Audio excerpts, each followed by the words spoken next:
अस्सलाम वालेकुम। अगर आप गांव देहात किसी भी जगह रहते हैं और आपके पास बजट बहुत कम है और आप लो बजट में अपना कारोबार शुरू करना चाहते हैं और कारोबार भी ऐसा कि जो पहले ही दिन पहले ही घंटे में आपको बचत दे दे, तो फिर वो कारोबार है गन्ने का बिजनेस।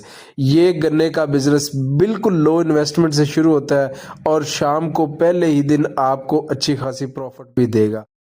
इसको शुरू करना इंतहाई आसान काम है।